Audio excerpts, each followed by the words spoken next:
Morning. Morning, everybody. How's everybody doing? Stream should be good this morning, guys. Back on the Mac. Got the OBS download sorted out yesterday. Don't know what happened, just a nightmare update. Seems to be because it's free, OBS, you don't have to pay for it. You can download it, but the Mac, I found the Mac doesn't like it as much as the the Windows system. The Windows system, it's the one that I've had on my desktop. It's been absolutely brilliant. It's worked every time flawlessly.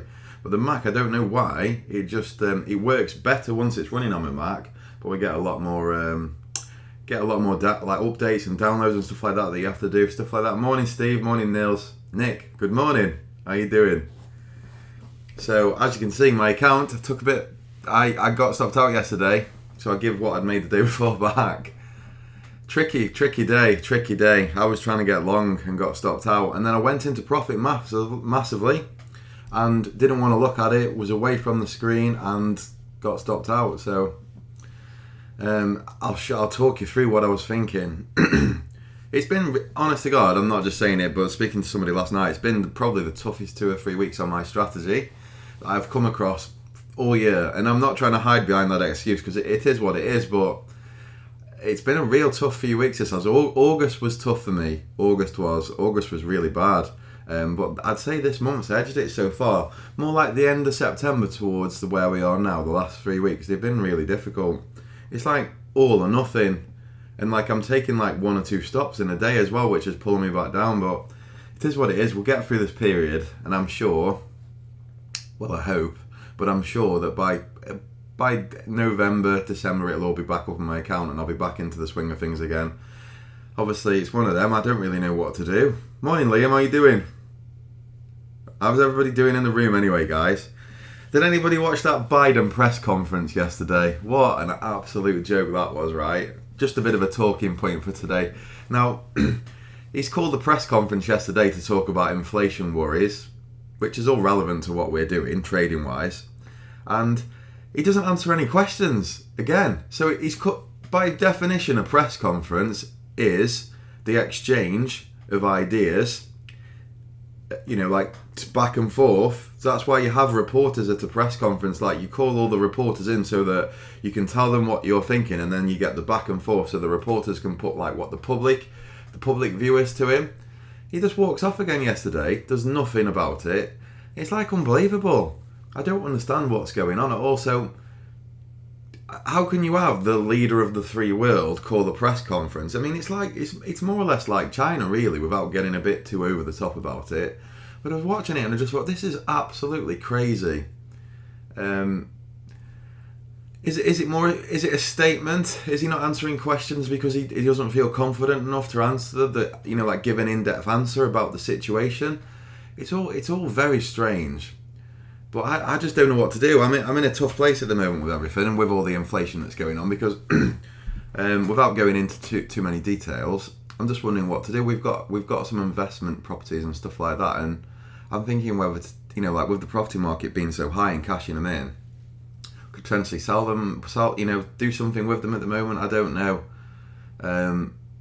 What do you do? You're sort of stuck between a rock and a hard place, aren't you, in the UK? Can houses and inflation get really hot, get hotter? It definitely can. It's really, really tough decision to make. Like how I've seen it, if this shit carries on over the next year, house prices could be up another 15 to 20% next year. The problem is, if you sell your house or sell an investment property or whatever you've got in property, if you try and cash it in now, put your money into the bank, like what do you do with it? What do you do with it? What do you buy in times when inflation like this is obviously going to be a problem? Because I don't know. They all think it's transitory, right? I don't think it's going to be. For me personally, I'm in the camp that inflation is not going to be transitory. I think if it was, it would have caved in by now. So if you cash it, if you're selling assets off, or you're trying to sell something that you think you've done okay on, and I'm not talking like I'm a millionaire or anything like that, I aren't, but over the past 5 or 10 years, through various things, like we've got a little bit of property, let's say, and I just don't know what to do. I don't know whether to cash it in. I don't know whether to hold it, because I think if inflation carries on, it could be worth 20% more. You put your money in the bank after you've sold it, And then by the time you've paid out all of your tax and stuff like that, is it? And then you got your money's in the bank, and you've got inflation fighting against that as well, with no interest, no nothing. I mean, you could always trade it, right? I could always put more money in my trading account and trade it. That's always possible. But then I've got to deal with that from a psychological point. Would I feel like I'd be able to add that extra money into my account? Is it possible that I could deal with that mentally? I don't know. They're all questions I'd have to ask myself, because that would put me beyond the account size that I've never dealt with an account size that big. So all this is going through my head, and I don't know what to do, really. I don't think I'm educated enough to try and work out an answer for myself, if I'm being honest with you. But it's tough. Like in the UK at the moment, house prices, I don't know, obviously I think most countries are the same. They're just going crazy. Everything that you see going on the market, it's just gone. It's like gone in 10 days, 15 days. One of my mates is an estate agent, and it's got to the point, right, where in the UK we have something called like a terraced house, where it's like a 2 or 3 bedroom house that's in a street with other houses in a row. I don't think you get them in America, really. They're more like a townhouse, but they're very small. And around our area in Staffordshire, you could basically buy a 2-bed terrace, literally 5 or 6 years ago, for about 45 grand, right? And then you could rent that property out for about £400 a month. So it was quite a good return-wise for people that were doing that. Now the same house these streets are the worst streets in Stoke-on-Trent. The same house has doubled. But you can still, the rents are still very similar. Like the rent might have gone up to like £450. So your return that you're getting by investing, you're paying way more money for the actual properties themselves, and your actual return in rent is actually getting worse. So I think it's because everybody's trying to do the same thing with all this money that's swishing around. But I don't know what to do. It's very, very tough to try and work out what could happen. But I don't think inflation's going away. I really don't. And with all the money that's printed and how it's all going, houses could double again. Nick, so I'm not talking like I'm some sort of property guru or investor or anything like that. It's not like that at all, mate. Honestly, I'm not. So don't think like we've got like 10 or 20 houses or anything like that. I haven't, right? I haven't. But the return on investment is about 6 or 7%. But I'm worried. I'm in the camp. I'm worried that property could go down. I could be wrong. Inflation, it might be more like we could collapse from here. The gains that you're seeing, like stuff that was brought for 70,000 around our area, let's say, is now worth 115. So on paper, if you were to cash it in, there's quite a considerable sum of money. If you cash them all in, you'd have loads of cash in the bank. But then, do you want cash? Does anybody want cash at the moment? Like, was it Ray Dalio that said cash is trash? I think he's probably right. Like, that might not carry on forever, but it's just a tough situation. What's got me in this is that we have a girl that rents a house off us, and she's given the notice in on one of them. And I'm thinking to myself, right, spoke to this estate agent, and he's saying, right, well, this is what you could get if you sell it. It's like, right, that's really good. By the time we've paid our taxes, stuff like that, we'd be left with an alright amount. I could plough it into my account and trade with it. That's probably the most, although I've never dealt with an account size that big, that's probably to me the most sensible thing I could do. I could maybe trade with a bigger account, but bring my risk per trade slightly down, maybe. So I'm just, do something like that with it. I don't know. Do some HMOs and whole great yield.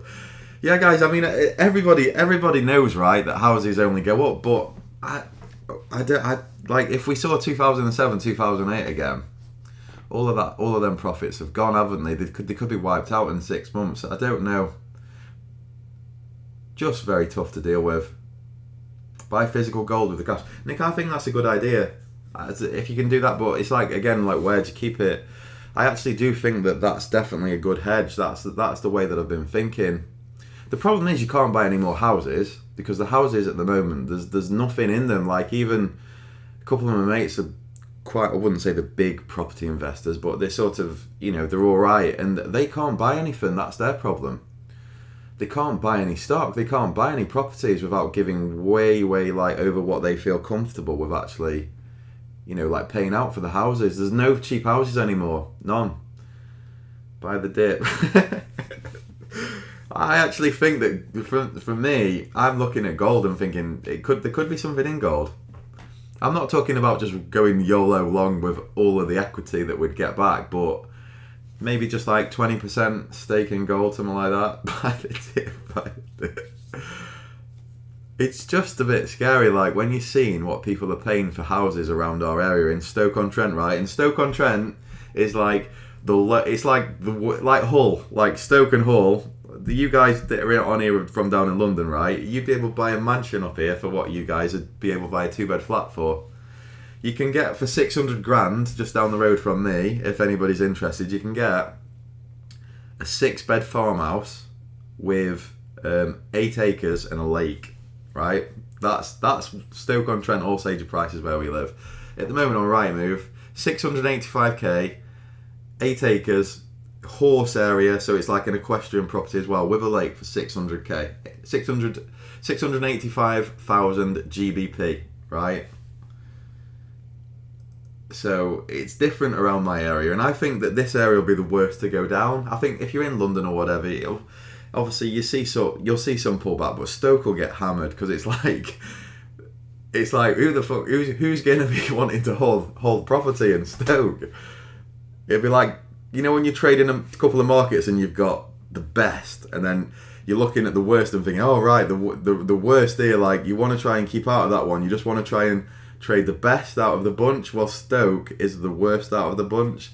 So I imagine that Stoke will give its gains up the quickest, really. 685k buys you a room in Hackney. Yeah, exactly. So I'm talking peanuts to you guys in Stoke. Whatever you're thinking up here, it's not like that at all, honestly. Like, you could have a 10 house portfolio in Stoke for 600 grand. Yeah, you could call yourself a property landlord in Stoke with 685k, Mikos, like a big landlord. You could own like 10 houses for 685. Think about that though, right? If you can get 6 houses in Stoke for 50, 60k each, and get yourself 450 a month coming in back off them, it's decent. Do we make that money trading? Can we make that money trading? I don't know if I can. I'm probably just underneath that sort of yield.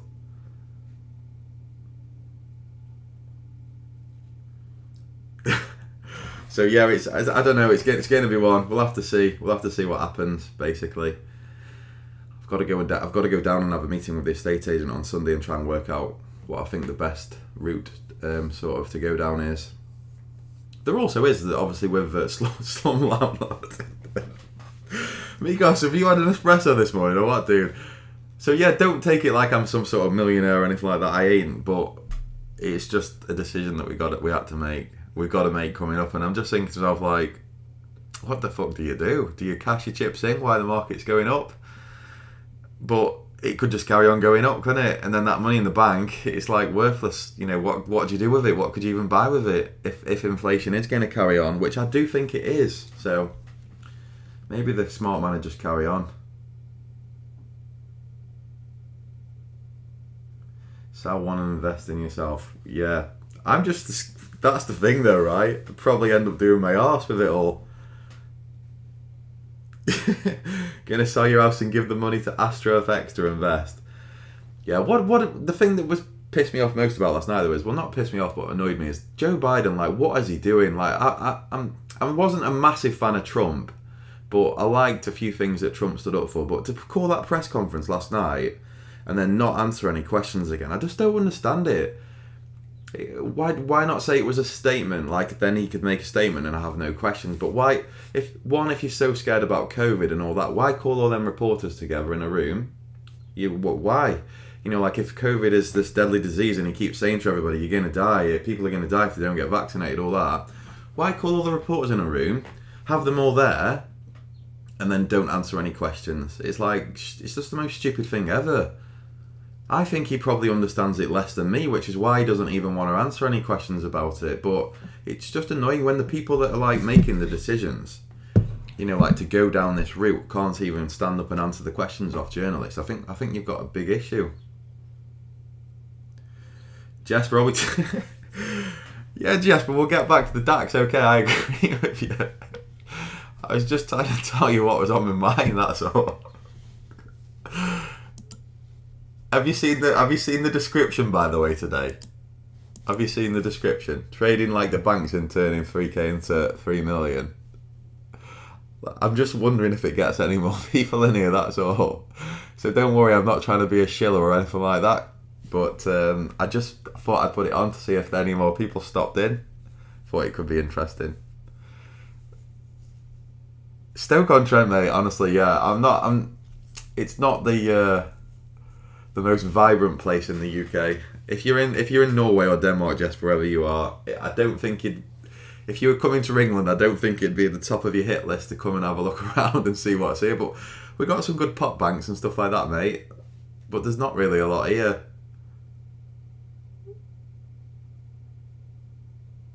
Morning, everybody, by the way.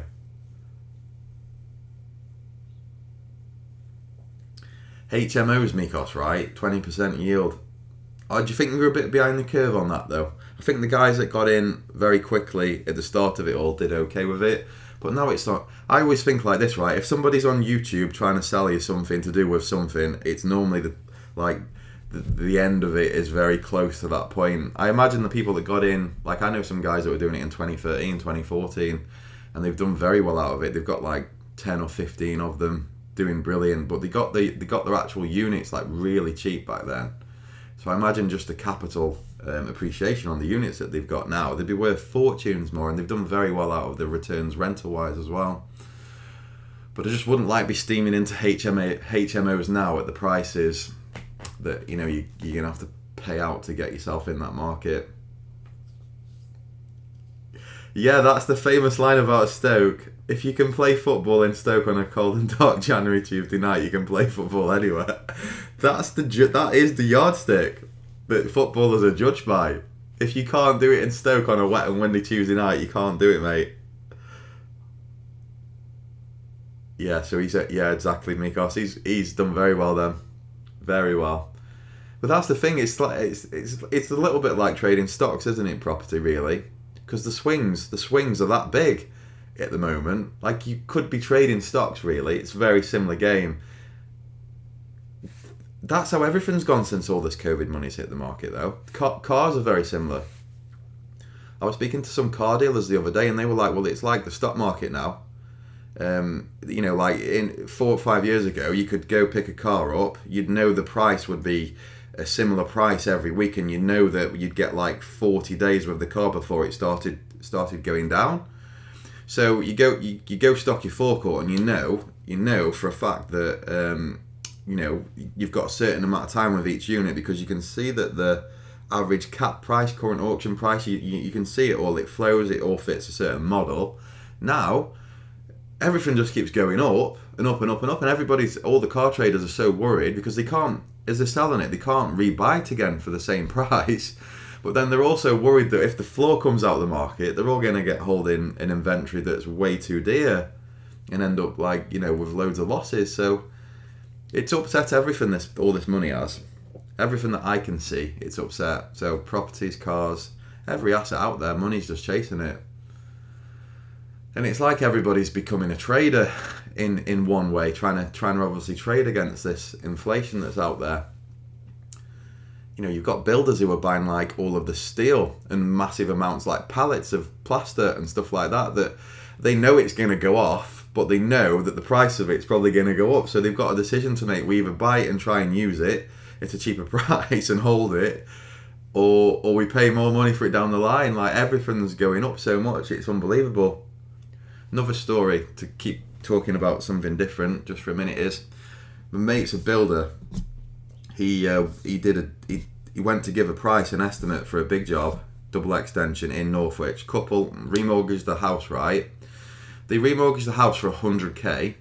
They got the remortgage through on the house, and this is a true story. They got the remortgage through on the house, 100k, but to do that, they had to max all in everything. It was the most that the mortgage company had given. It all went through. Mortgage company paid them out, give them the 100k for this extension, this building project. During this time, the planners started ifing and ahhing about it. Oh, we're not sure about this. We want you to just change that. You can still do it, but we want some changes, blah, blah, blah. COVID. So none of them are working very fast, these planners. By the time that the architect had sorted it out, by the time that the planners had rubber stamped the actual deal to go ahead, yes, you can do it. They go back to my mate and say, right, okay, there you go. We can do it now.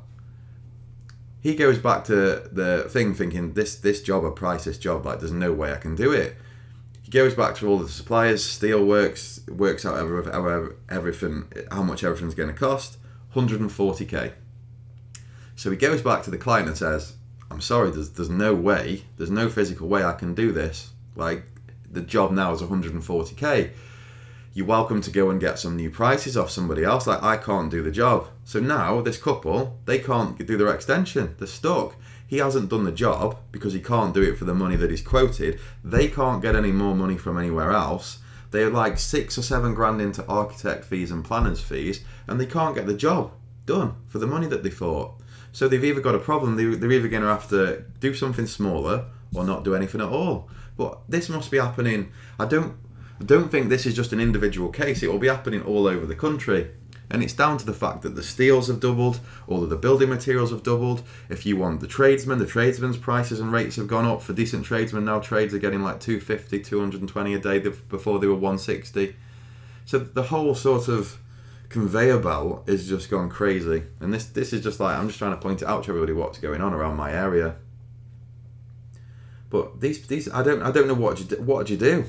What do you do in these times? It's the most sort of weird time, to be in business, especially if you're self-employed as well. I think a lot of people, I don't know what you do. Just don't know. Like, what do them people do? What does my mate do? He's not going to work for nothing. He would actually be making a loss. Like, the profit in the job wasn't even 40k, so he couldn't even do it and make no money. The margin in it was so tight already for him. It's just so interesting.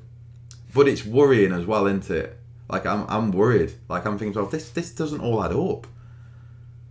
I don't understand how it all sorts itself out. People, these central bankers are coming on saying, oh, it's transitory. Well, it might be transitory for you, mate, on £500,000 a year or $1 million a year. Or if you're getting paid 500 grand for a speech. You can argue that you can deal with a little bit of inflation. It must be great for you guys on £1 million. Fabulous. But for normal people, like, I would class myself as a normal person. I wouldn't say I'm upper class, probably not even higher middle class, just probably lower middle class to sort of being working class, probably. But I don't know what people do, and it's worrying me. Crazy prices down. I wouldn't even like to even think about how much things are down in London, because I imagine it's crazy. This is in Stoke-on-Trent as well, right? Which is the arse crack of the England. Like, we are the pits around here. So I don't know. It's just worrying, and it all worries me because he just thinks, this doesn't all add up. It can't keep going on like this, can it? There's got to be an unraveling, or is it just going to carry on to keep going up? Feck knows. I would say I'm more working class, Dave, to be fair. I think middle class, you've got to be on a certain amount of money, haven't you? I would say I'm more working class, really. Builders are booked up for 6 months. Yeah, exactly, Mikos. And all of them are top dollar as well. Like, even the cowboys are 200 quid a day. Cowboys that they've got no sort of work on or anything like that, and you don't want them guys. I think most decent builders around me now would like.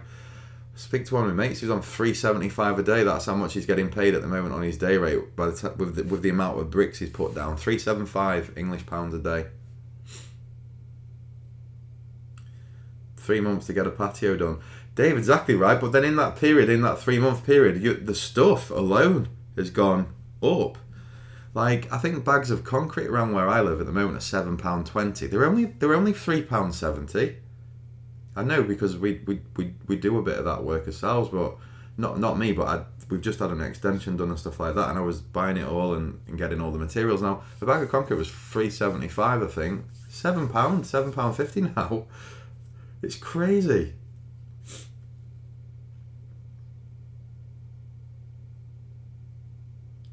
$5 months to get a bathroom, but this is England. This is the new. These are the times that we're living in, right?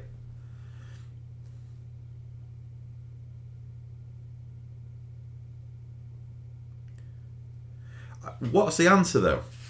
What's the answer, Nick? I don't know what the answer is. Will rates ever rise? I don't see how they can. So Steve, right, your grandparents lived in Yugoslavia and took a loan for their house with a fixed interest. The inflation built their house. You're long the ducks, are you, Liam?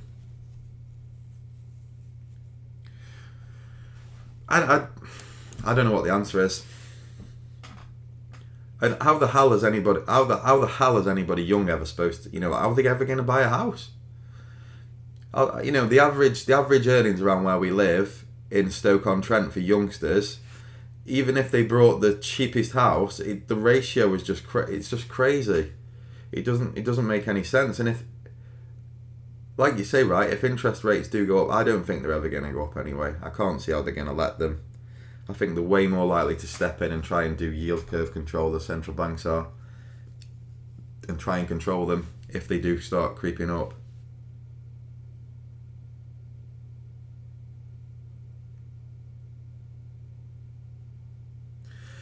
But the issue is, though, as well, obviously, real rates, isn't it? Because real rates, without sounding like a retard, because I'm not some economist or something like that, but real rates will still be negative even if they go up, won't they? With the inflation that we're seeing, if it carries on, the real inflation that we're seeing, not the stupid numbers that they sort of dream up, but with real inflation, real rates will still probably be negative, even if they do go up. I am working class, exactly though, Mikos, I am really. So I would say that, yeah, I'll probably... Average house price in Canada is 1 million. Is it 1 million CAD? It's not going to be 1 million GBP, is it? 1 million CAD, right.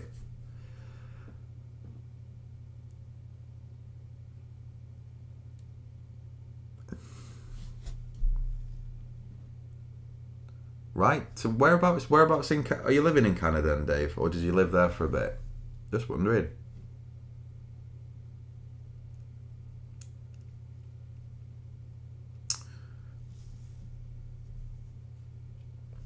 I agree, Nick, right? So I thought that all the way, though. I've been thinking that the risk is too high for the last 3 or 4 years, but everything just keeps going up and up and up. It's like... Morning, Abes. It's just so difficult to do, isn't it? Everybody wants to try and you're sort of trying to trade with your property, aren't you? Like if everybody could time the top and go and rent a house. Let's say you've got £1 million house in London and you could time the top and you could cash it in and you could go and rent somewhere for 6 months or a year. Why they shit the bed for do 20 or 30% down for a couple of years? You'd be alright, wouldn't you? Do very well. But should you just live in your home and try and forget about it all? I don't know.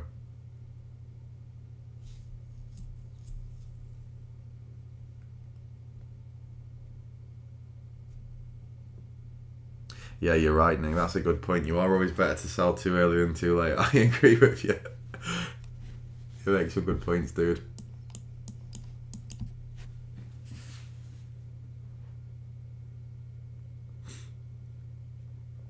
So, everybody in the chat can see it as well, can't they? Like, we're getting people from all over the world who are saying the same things happening everywhere.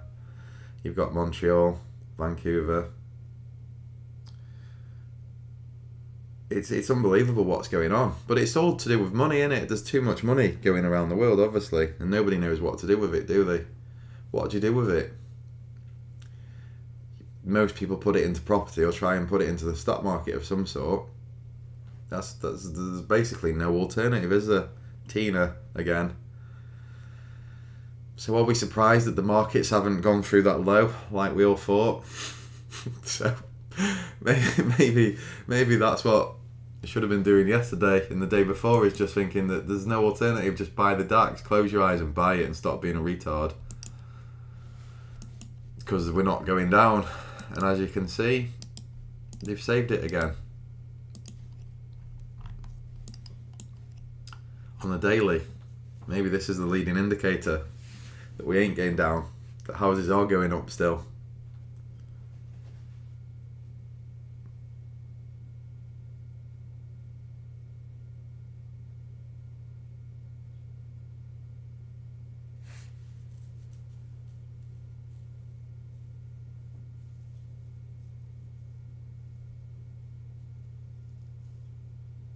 So look, where are you from? In my village of 5,000 people out in the country, a house from 1960 goes for 2 million. Where you from, pal? Morning, Josh.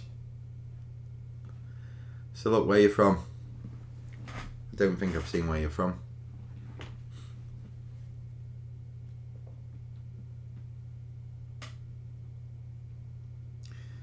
Steve, right? Yes, I agree with you. Makes a good point. I think that's correct. A correct fact. I've read that myself, right?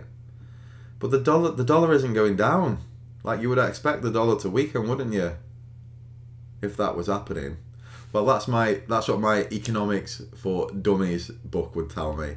That if more of something is printed, then that thing should be worth less in value. Like you should get less goods for that dollar, right? But the dollar ain't going down, which is it's beyond me. If you go onto YouTube, right, and you go onto YouTube, I love doing this, I do. Go onto YouTube and type in US dollar collapse 2014, US dollar collapse 2015, US dollar collapse 2016, US dollar collapse 2017, property collapse 2015, big property collapse 2016, big property collapse 2017, world economic collapse 2018. Like, we're still here. Like, nothing. This, I just don't know. Right, you live in Bern. Wow, Switzerland. Big bucks. Big bucks. I agree with you. This keeping it on life support, definitely. They stepped in and tried to save it again. YouTube.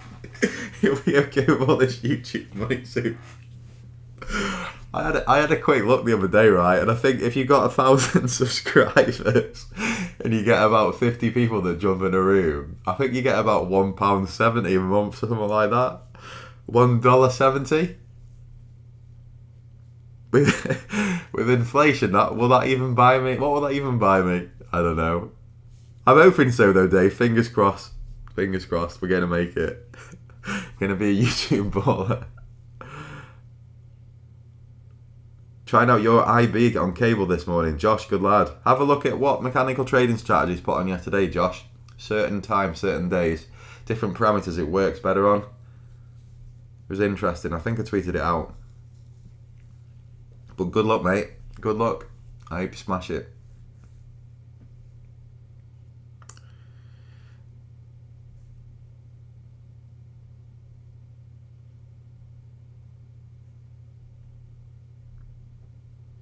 Meal deals soon. DAX are we talking about? Yeah. I'm not looking at the DAX on the 5 because I just know there's nothing there for me yet, that's why.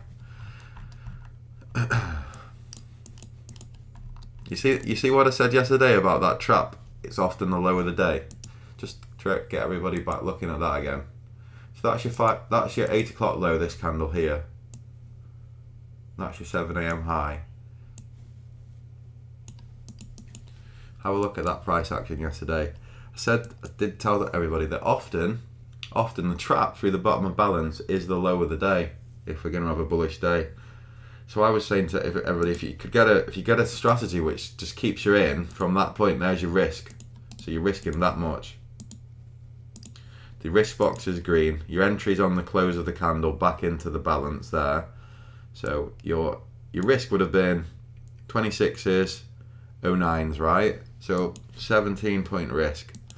You would have got out of the market at 9 p.m. last night. Why did you not do this, Mark? Why did you not do this? Well, because I'm an absolute idiot. But look at that. Look at how much I was there for you. 10? 9 or 10, I would imagine. So there's your risk box. You got out of the market at 9 on the close. But that is often the case with them reversals, especially on a bullish type tape.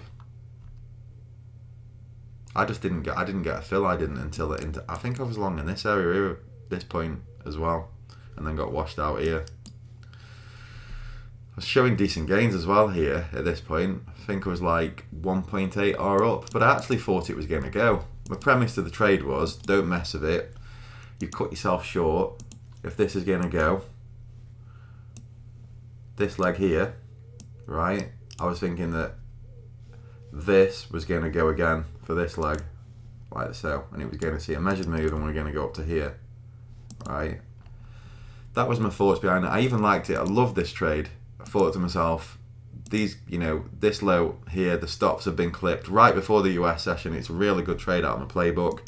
So I wanted to leave it on to try and maximise my profits, because this is an actual proper trade out of my playbook. It's like if I couldn't have seen a more perfect trade that I would have thought would have been a fantastic entry. I had everything that I was looking for.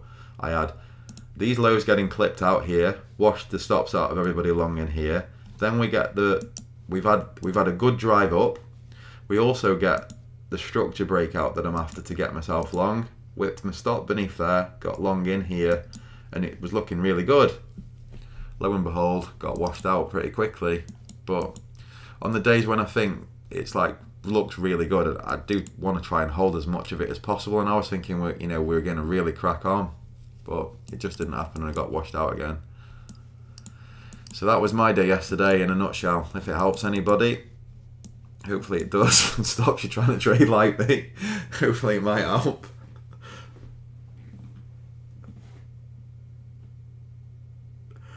Let's go. Let's all get short on the NAS. That is the key. I follow a guy on Twitter. Right? I don't really have any interaction with him though. But is anybody following called Knobs Trades, no bullshit trades?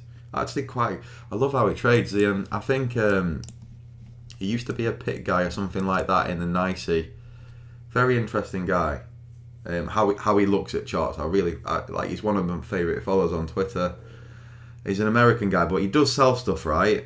So, I don't know. I've never brought anything off him. I can't vouch if he's profitable or anything like that, but he claims to have traded in the pits, and I think he does, because I think he knows certain people that you would have expected him to know. Knobs Trades, and I think it's no bullshit trades or something like that it stands for. And he was saying yesterday that he thought that someone stepped in on the NASDAQ and held it over the last couple of days. Does that mean he's been short like me and probably got carried out? Yeah, it probably does, because that's what you always say in it if you're wrong on an idea. But I just found that him putting that out there on Twitter last night, I was thinking, because that's what I'm thinking. They've saved this. They've had someone out there stepped in and held it up. But whether or not people believe that or not, I don't know. But it just seems like with all of that, with all the dailies looking like death. I mean, I think if you showed that topping pattern to everybody, you would definitely think that the top's in. Maybe it's not now. Maybe we're wrong.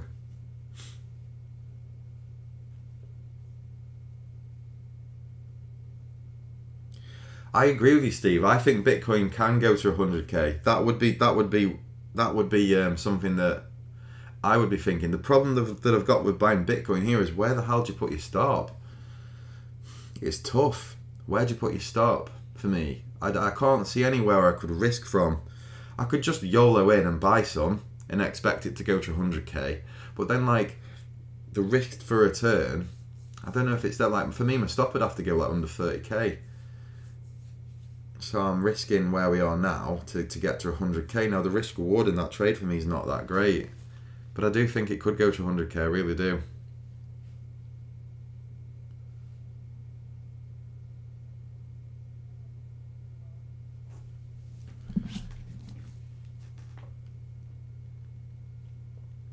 To see if anything's happening for me. No, nothing's happening for me, guys. I haven't got to the right. I need to move out and I pull back and then I have to go. Don't follow me though. Just do what you do, guys. Seriously. I'm being serious.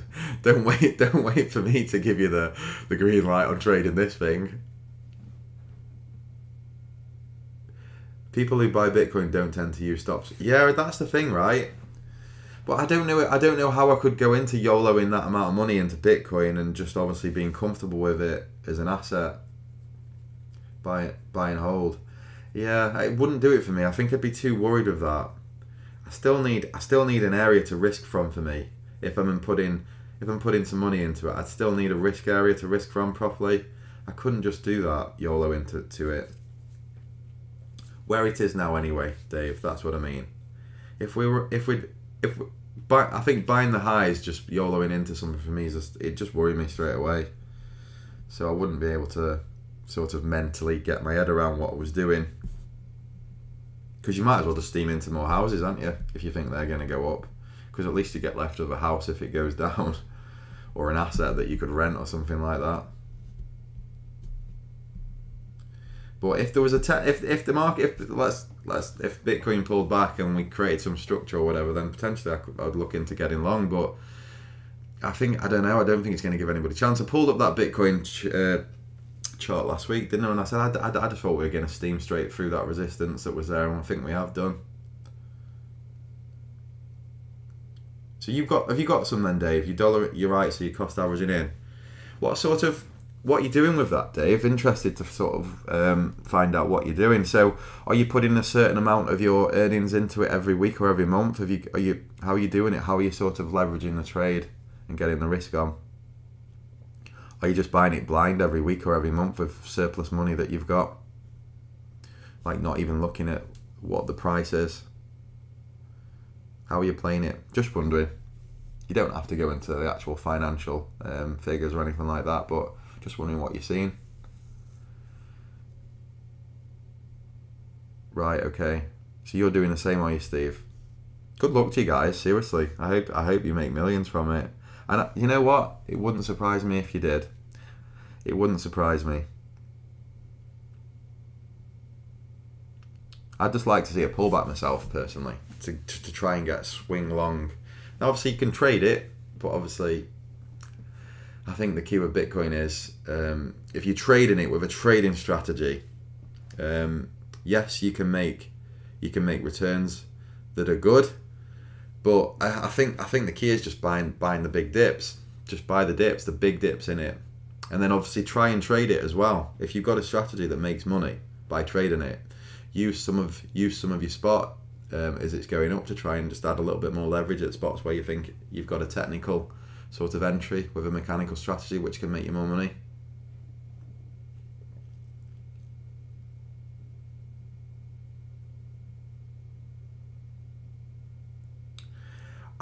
For Joshua, I don't know, mate. I'll say I know this guy, but I don't know him. I don't know him as in like I've not spoken to him like or been out for a beer with him or anything like that. Something that potentially do though. That would be interesting, to be fair. I'll see if we can come up with anything for you, mate. Right, so you're on a set amount each month, are you? Awesome. Half your paycheck into it right now.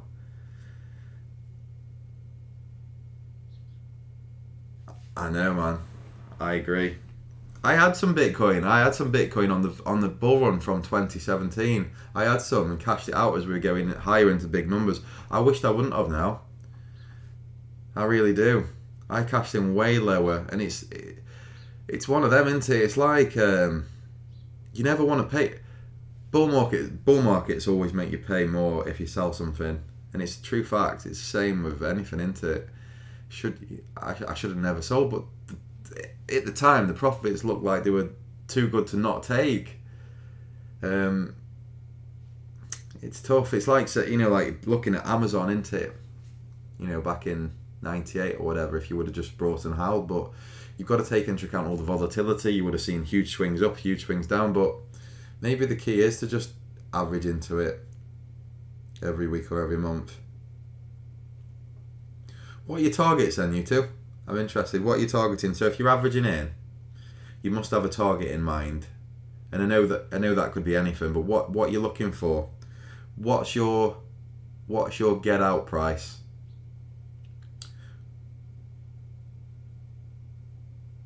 Okay, Josh, thanks for stopping in, mate. Lovely to talk to you. Have a good meeting, and I hope you have a good day. Take care, mate.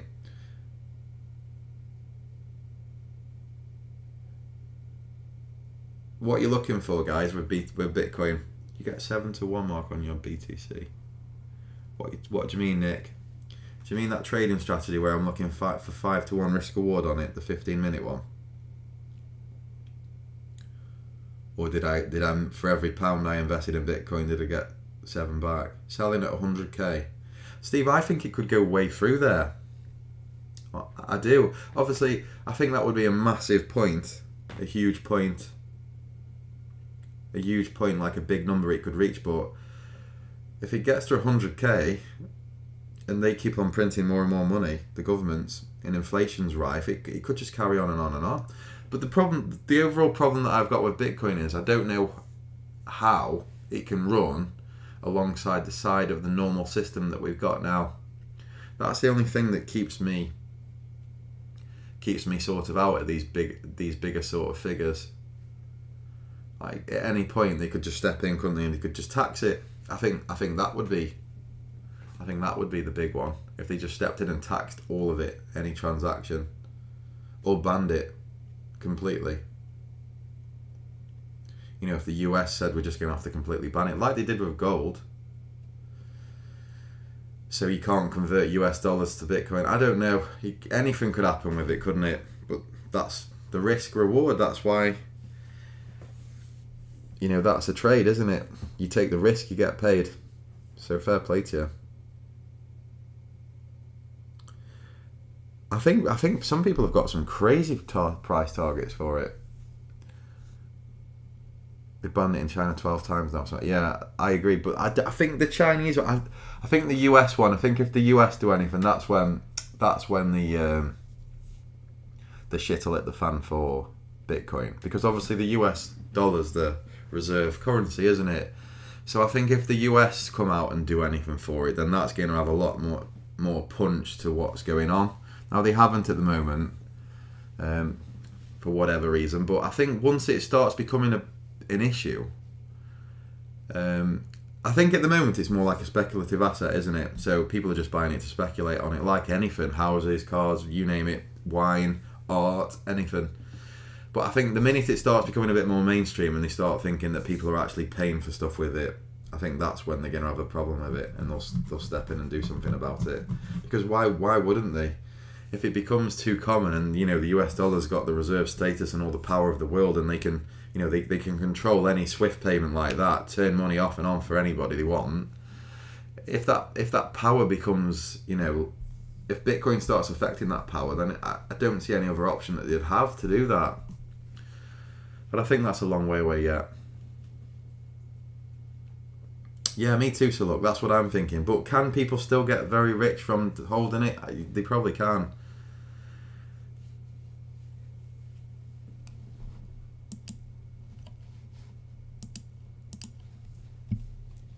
You see, like, this is what I'm thinking with Bitcoin. Like, where'd you risk from? If you were swing trading it, or you were buying it to hold, say like you weren't trading it, you weren't using it like a trading strategy, you just wanted to actually buy some exposure to it, like where'd you put your stop here now in this run? Or are you just prepared to think, I'm just going to hold it? It's a tough spot. You literally are buying right into resistance, really, aren't you? So the trader in me says there's definitely no chance of buying any Bitcoin as an investment at this point here. Now I was looking for this to get in here, this gap. This is what I pointed out on my Twitter when we were in this zone. There's a gap here, and I thought that in this spot here we were going to hit this gap, and I was going to load up as we hit into this gap and probably buy some on the test of this area, this high here. I was thinking we could roll into here and I was going to try and pick some up, but just never happened. So didn't get any again. In hindsight though, this looks very similar to what we're seeing in the DAX again now, where you get these lows and you just get so many tests down. And every time, you know, like what have we been told as traders? This is where the trader mindset can sometimes get you in the wrong spot, a frame of mind. You get told that every time a support is hit, every time an area is hit, it should get weaker. But to me, if you look at the DAX and you look at Bitcoin at the moment, it looks like every time a support is hit, it gets stronger. It means the move off's going to be bigger. So it's like reversed. You know, I've been told by so many like decent traders that if an area is hit more than 3 or 4 times, it's highly likely that area is going to go. You know, it breaks down. Like, you know, the probability of something breaking down is way higher if an area's been tested more than 2 or 3 times. The market gets weaker. But if you look at the DAX and look at Bitcoin, It's the reverse, it gets stronger. Or the move away from it gets stronger, should I say. You look at these lows here, how many spikes down we've had into it. If you look at the daily on the DAX, is this just the new era that we live in with money, where stuff's just not allowed to go down anymore? So you go down once, twice, 3 times, 4 times, 5 times, and it has another stab at it. Could we see what's happened with Bitcoin? If you look at the price of Bitcoin on that daily, get a massive move away from these spike lows again? Potentially. You have to look at that and think it looks very similar. How we've gone through the low and how we've acted through that low on the daily time frame.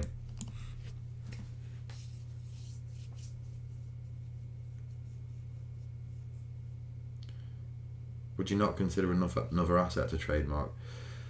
You mean, do you mean like stocks or trading wise, Dave? Or do you mean another asset in another walk of life, like wine or art or something like that? I agree that anything like scarcity, with any scarcity, will go up in value. Yeah, I mean, everybody can see that, can't they? Look at the manipulation through that. But from me, right, maybe I need to assess all of my trading principles, because I've always been told and I've always seen that the more an area gets tested, the more likely it is to go through that area and break down. Like, they're just the laws of how I've sort of looked at markets. I think most traders would say that too. But you can clearly see that that's not happening at the moment with Bitcoin and with the Dow and with the DAX. We seem to be testing these areas more and then going, the move away from them is that severe. It wouldn't surprise me if this thing just steamed up to 15.8 this week now, looking at Bitcoin, because it just seems to be what's happening. That's why descending wedge when it breaks out to the upside is extremely bullish. Trading, right? Yeah, well, I'm trying to backtest at the moment, oil, basically, Dave, with my same strategy. But I think I'll be okay with my DAX as well, Dave, right? Been through some tough months and tough periods before, and it's just looking like I'm not doing very well at the moment, but I've got faith in my strategy. I'll be alright. I've just got to see it out. It's just how it comes. I think by the end of October I'll be okay. It's just the volatility of this going through this low and how we've moved through this low. It just hasn't sort of my strategy has just not sort of been very good as around this high volatility sort of trap environment where there's no flow. Because I sort of look to trap the traps, but I've been the one that's been getting trapped. It's like volatility with no flow. That's how the only thing that I can sort of put it into what's happened since we've gone through this low. High volatility, but without flow, without any trend, should you say? And it's just like something steams to one side, and that's it. And I need a pullback to get long, so it's just not suiting my strategy. This environment isn't at all. But I'll be okay. I'll be alright. Hopefully be back on the Moe by the end of October. Yeah, I've got faith in it, right? It's experience and just a bit of faith in it to just keep doing the same thing over and over again, and I think I'll be okay. The worst thing I can do for me is sort of go off track and start trying to do something else. It might just look like I'm doing crap at the moment, but this is just the ups and downs of it, and I can't make money every day. It is what it is, and the losing sequences are just, I have to be completely honest, and this is what it is. So, you know, it is what it is at the end of the day. Yes, I am still on 3K. I've been up and then I've been back down. Yeah. It is what it is though, right? This is trading. We can't all be making millions of dollars every day. What I want to try and do as well, guys, right? I'm not being funny here at all in the slightest, but there's people that are sending me charts, and I've been there. I've done it myself in the past. I used to be one of these people that would send a chart when I am in profit and my stops move to break even. So we want to try and move away from that. This is what I want to try and get everybody to do. If sending a chart or you're putting a chart out on Twitter with a trade idea on it where you're in the trade, put it on with the stop and the entry as it happens, right?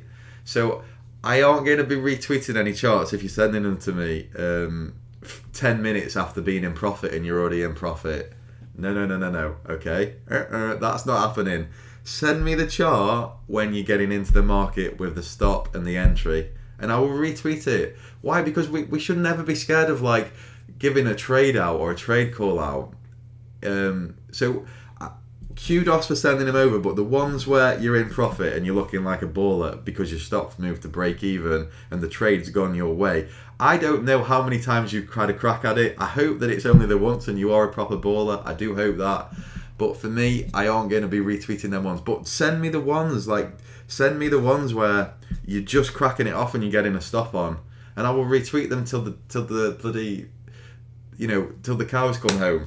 All right, because that's what I want. That's what I want to try and make things to be. Like, Twitter's full of these hindsight people that send you charts where they're massively up. You don't know how many other trades that guy's had that day. It could be his 10th attempt at it, right? And he might have lost 9% of his account. But this one here on Twitter looks like it's the winning trade and he's a baller. So let's forget all that. I think we should all be a little bit more open and a bit more honest about our entries, our exits, our stops, stuff like that. And if you can do that, it means that, you're not afraid of losing. And that, at the end of the day, if you're not afraid of losing, it means that you're a good trader at the end of the day. That's the first step, I think, in being okay with your losses in front of other people. Not many people can do that, and I'm not saying if you can't do that, don't send me any. That's fine. Be cool. Be you. Be yourself. I'm just talking about the people who are sending to me where they're in profit and the stops move to break even. It's like there's no risk from that perspective. They can only win from that point. So they're tweeting it out like, but there's nothing to lose from that aspect. Like that, I appreciate you sending it me, right? So I'm not saying I don't appreciate it. I do appreciate you sending it me, and I hope that you smash it. But I want to see a world where people can share trade ideas as they're happening live and share a stop and an entry. I think for me that I appreciate that because I can see that like that person, it's a big step forward, calling a trade out live. Cool, well done. So does that make sense to anybody? Like, trend the market, I've had a few of them, dude. I've had a few of them. But I think it can only help people. That's where I'm getting from. Like, Twitter's full of that stuff. We don't want to do that in this room. Twitter is so full of these people that like on if you read through the Twitter feed, you'd think that they only win. You wouldn't think like they didn't win. You just think, oh god, they win every trade. These people. There might be a trade here for me setting up, so I've have to shut my mouth and concentrate.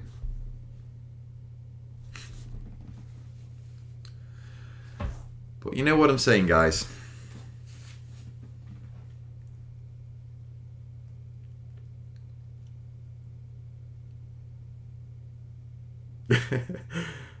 Said Dave. I think you do it anyway. I think you do call your trades out. I'll tell you who does call the trades out, Liam. Liam Fitzpatrick is a ledge, right? He calls his trades out all the time. The other day, that's so good. And I'm not saying if you don't want to do that, obviously don't do it, right? Because if it starts affecting your psychology or whatever, then it's no good. Don't do it. You do you. But I'm just talking about if you want to do that and you are sending charts out, then send them as they're happening. That's all I'm saying. Because it's beneficial for everybody, and I will retweet them out, and it's good. Angela Abler, fabulous. You're calling cable and fibre. I hope Mikos is still in the room. She's calling it fibre. Angela is Mikos. I called it fibre the other day to Mikos, and he's like, well, I've been in the FX dealing desk in London, and nobody called it fibre in there. I hope he's still in if he sees that. I call it fibre, Angela, and cable. Me too. Fruit and fibre. I like a bowl of that in the morning. Here he is. Here he is. Here we go. Oh, that's funny.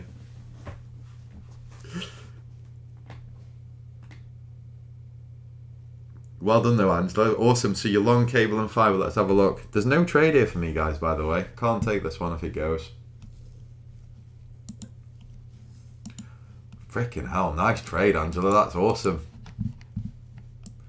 What were you thinking? What was your entry, Angela? What was the context to your trade?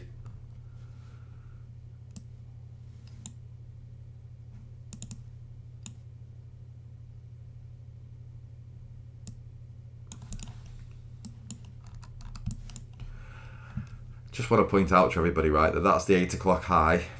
You've moved out through the 8 a.m. high and you've come back in and retested it and pinged right off the top of it there. Lovely entry. You can see that the actual block, the 7 a.m. to 8 a.m. block, the retest at the top of it worked a treat potentially. Fair play to you though, that's a lovely trade. I said I was bullish the pound. To me it just looked like it was coiling.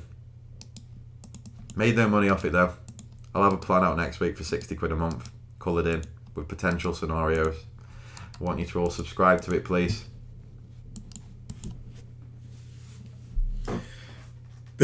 Shredded wheat.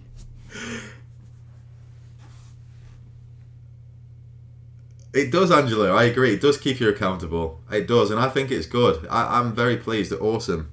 If you can do that, it does keep you accountable. So fair play to Liam. He does do that all the time, and Liam's a ledge. I really appreciate it. I really do. There's not many people that want to do it.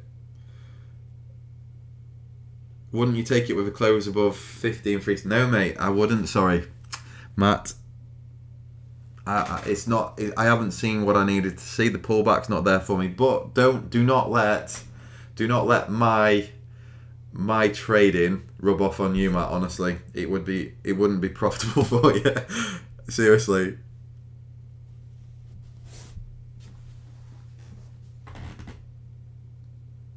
So go balls deep. If you're thinking, I can see what you're thinking. You're thinking it's a second push out of balance. You're gonna take it, aren't you? It's not my strategy. That now that is my strategy, but just I haven't seen something happen before I would like to get long. So, but don't let me keep you out of taking that trade, Matt. That would be bad. If you think that's a long, dude, smash it.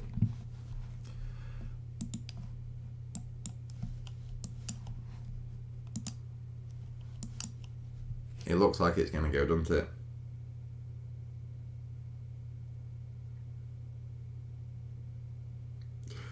You probably won't believe I was long gold yesterday. Set up the day before and I called it in my trading chat room live. Angela. She's smashing it. It's getting way too technical for me today. So you're looking for shorts, are you, Mark? 420 and 460. 420, right? So up in this region there. If I was a gambling man this morning, that DAX looks like it's going to go to me, and my stop would be beneath this area here. But I aren't a gambling man, so I'm going to keep my greasy little mitts away from it.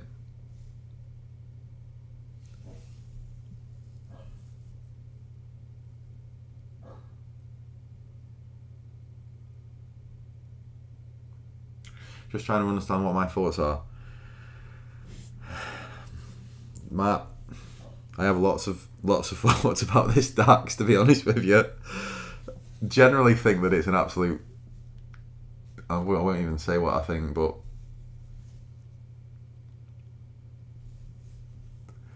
I'll say this though, right, Matt? If you think that's a long, dude, take it long.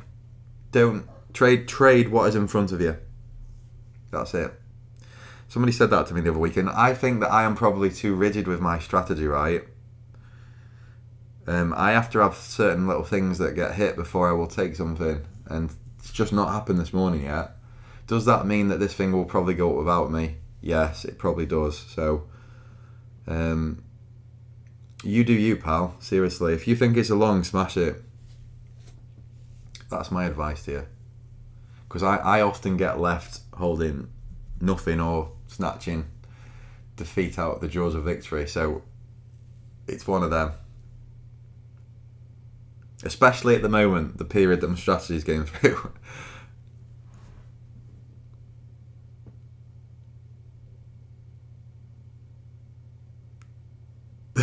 Right, okay, you're not taking it. It's one of them. It's just not, something's just not been hit. But I'm looking at it now on the 5 minute. It looks like it's going to go, doesn't it? It really does. I can see why anybody would be thinking that this is going to go.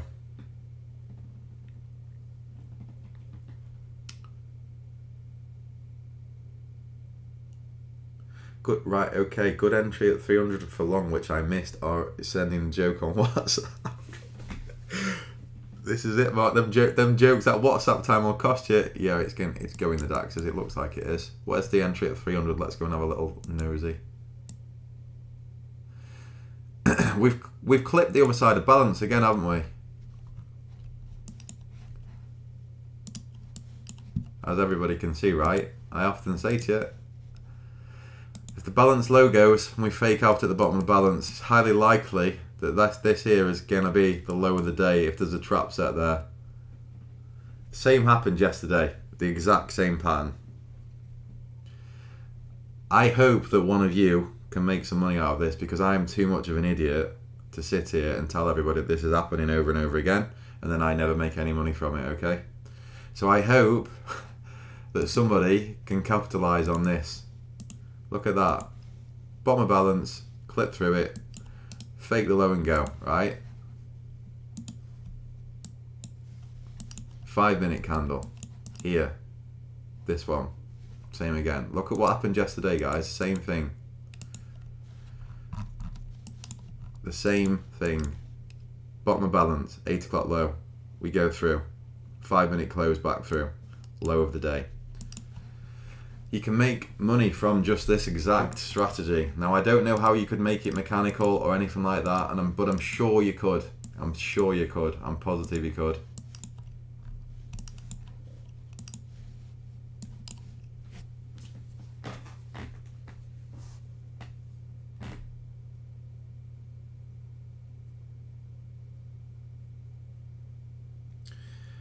I agree with you, Angela, to be fair. You make a good point. Too rigid. I am too rigid. But the problem that I've got, Angela, right, is, if I'm being completely honest with you, is being rigid is what saves me through the down periods of my account. Like, if I wasn't being rigid at the moment, in the drawdown that I'm in, I might fall to pieces. So it's the rigidness that saves me and keeps me safe, if you know what I mean, from the ultimate sort of unwind, I would suggest. Now, does that also hinder my profits? It probably does, but it's a double-edged sword for me. So it looks like I aren't trading, or I'm trying to not get into risk because I'm scared of it or something like that. But I'm not. I'm just trying to stick to the principles that have made me money, and not veer off, because I find that once I veer off the track, I just keep going and end up way too far away from being here, which is where I need to be. Do you know what I mean? And I am probably being too rigid though, but it's only the rigid. I'm only being too rigid because the unwind, the potential unwind is if I get it wrong on a day when I'm too loose. There's no in between with me. That's how can I explain it? It's like that. It's like, if I'm too loose, I'm likely to make a big mistake. But so I'm too rigid. You know what I mean? But I take your point completely. And I imagine if I was more loose, I would make more money. But I just have to be rigid like this. I think I'll get an entry though, Angela. I really do. I'm hoping I get an entry today. Just need a slightly bigger pullback. Hopefully I'll get one. I take my hat off to you, by the way, Angela, because you're loose and you're discretionary, and I would love to be like that. I really would. She makes a great point. Be rigid in your risk management and flexible in your expectations. Oh my God. I love it. That is Proper good. Yeah, Rocksteady, that's for me, that's how I'm trying to do it, right? I'm trying to make money over the year, not just a month. I could probably make more money by being discretionary and being a bit more loose, but I just it doesn't suit me, and I end up on the losing streaks. I would end up tearing my hair out and stressing myself out too much and being a little bit too. I'm quite an anxious person. I don't know if it comes across on here because I'm talking a lot, but and you can't see me when I'm like underneath my desk when I'm losing. But I'm quite an anxious person. Get stressed quite easily. It doesn't take a lot to sort of trigger me off. I can be not angry, but I have trigger points where I can get pretty freaking angry and stressed out quite quickly, which is why I have to be rigid. It just suits my personality to be rigid. But I understand completely what you're saying, and you make an amazing point, you really do, and I love it. And if anybody's listening to Angela, that is the key. She makes a great point.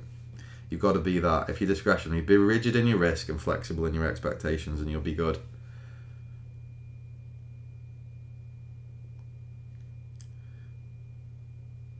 You along the docks, Nick? I'm thinking that this is. I'm thinking that this is going to come back in here, into this point, and wash these guys' stops out. I hope that I'm wrong if you're getting long, but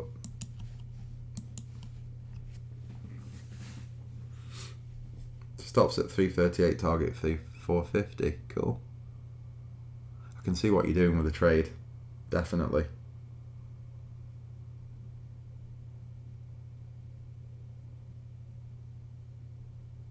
But we've all got our own ways of dealing with risk, haven't we, guys? Everybody's got their own way of dealing with it, and some people are discretionary, some people try to be more rigid, some people are loose, some people are on the M1, some people are on the M5, some people are on the M15, and now that's the thing that I love about trading. And that's why if you go for a beer with a trader or you go out for some food with them, like you can, even though you don't know that person personally, like you're never short of something to say, because there's just so many viewpoints, there's so many things to talk about, and you challenge like speaking to like Angela this morning, right? She's challenging my viewpoint of what I think is the right way to be. And if you're not having these discussions with other people, a lot of the time you can sort of box yourself into one way of thinking. It's really good to be open about things and talk about things and be honest about losses and be honest about wins. Be honest about where you are in your journey as a trader. Because if you're not, and you're sort of making it up and you're sort of telling people you're okay when you're not, you can't ever get to the bottom of what's wrong, or people can't sort of help you or point you in any direction. And it's only by being honest or putting yourself out there and saying to somebody on Twitter, let's go for a beer, or do you want to go for a meal, or like, oh, you live 50 miles away from me, how about we meet up and go for 25 miles each and meet up for a beer.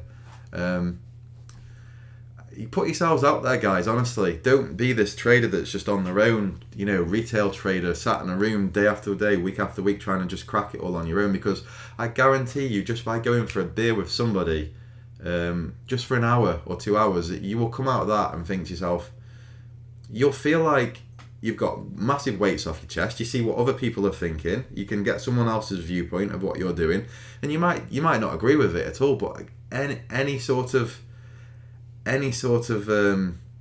back and forth, it only helps. It only helps in your journey as a trader. It's dead interesting. I find it great. I really enjoy it. Angela's on Twitter, by the way. Follow her, guys. I think she is a ledge. She's been around the block, same as me. I think she's probably a better trader than me, though. She's been around the block for a similar time as me. I've been on like 11 years now, and I think I've been on Twitter for about 11 as well, and I've seen her for a long time.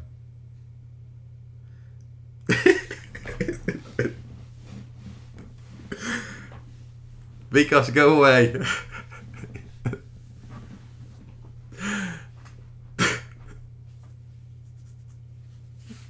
Unbelievable.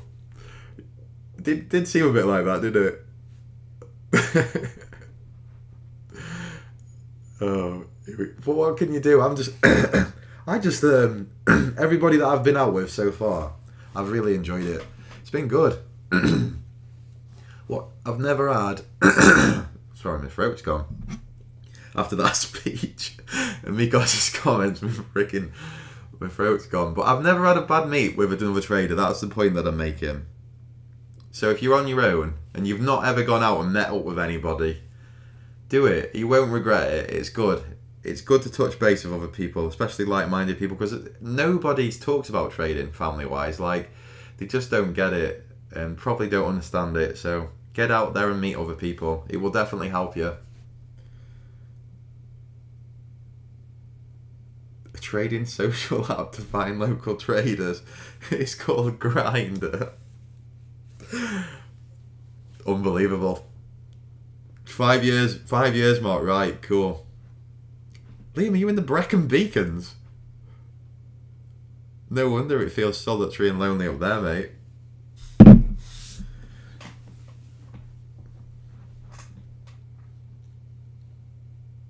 It is a lonely job. I agree with you. It is. It does suck. It does. It does. From that perspective, it is tough, especially if you're on your own. Ricky Retail, and you just sat there in your office. You're selling the DAX short, Jesper. Yeah, I was thinking that was a short too, especially after that last 5-minute candle. But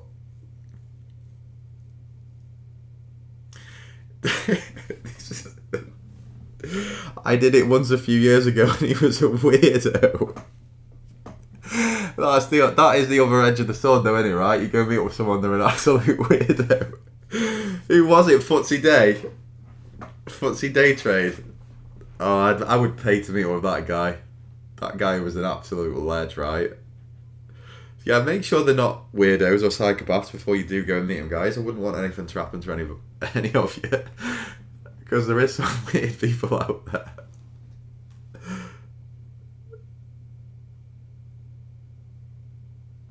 Sounds like an Alcoholics Anonymous meeting. I've met with a few people. I have a few. I've enjoyed it. It's been good. No weirdos yet though, but it's good. It's good to get people's opposing viewpoints. I'd have to say Trader Dante was my. I've met with Tom a few times and been down there quite a bit. He's probably the most enjoyable meet yet, but he's become a good friend right in the process. I sort of speak to him every day, so now it's just like meeting a mate. But only through trading did I actually get to speak to him, if you know what I mean. So I would have never met Tom if it wasn't through trading, which is good because I class him as a good friend now. I speak to him more or less, wouldn't say every day, but more or less every day, about a vast range of subjects. Mostly food, but it's just good. It's good to make friends with people.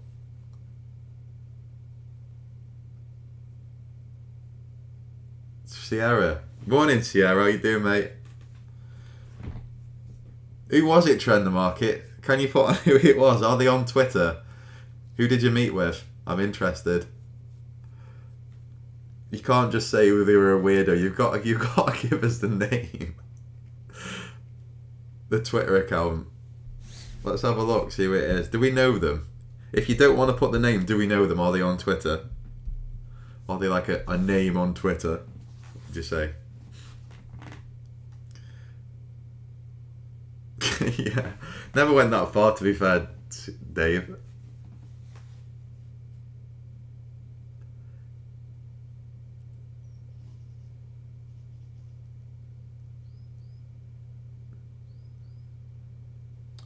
Jack O'Connell, right, so you're new to trading, Jack.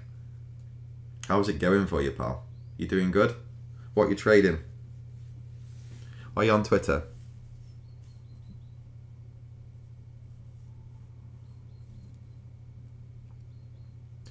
Absolutely right. Steve, you never want to be the smartest person in the room, do you? And the problem I've got is I'm always in a room on my own. So, and I'm not the smartest. That's the problem. To be honest with you, they say you never want to be the smartest person in the room, but it's just me and my bulldog. So no wonder I suck at trading.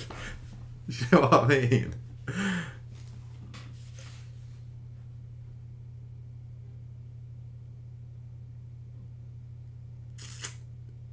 I would go meet Sean Lee. I would go and meet him. Dave, I would go and meet him, yeah. I would. If he said like, do you want to go for a beer, I'd go and meet him, definitely. I think he'd be interesting. Trend the Market still hasn't said who the weirdo he was he met. Who was it, Trend the Market? You must have met him on Twitter. Twitter's full of it. You have got to be careful though. You have got to be careful.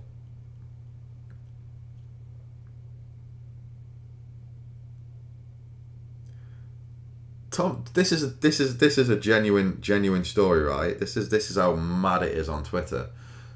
Tom, I hope he doesn't mind me saying this, but Tom knows a girl who was freaking the best. I wouldn't say she was a trader, but probably the best gambler he's ever known, right? This is a true story, right? Tom knows this girl. I forgot her trading name, but she was on Twitter.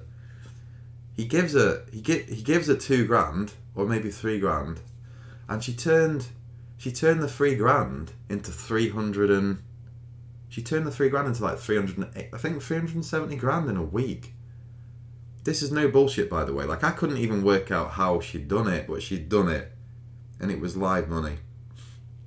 She had turned £3,000 into 330 or 370 grand in a very short period of time. I don't know if he'll probably tell you this anyway, but basically, this is how mad it is on Twitter. She lost a lot.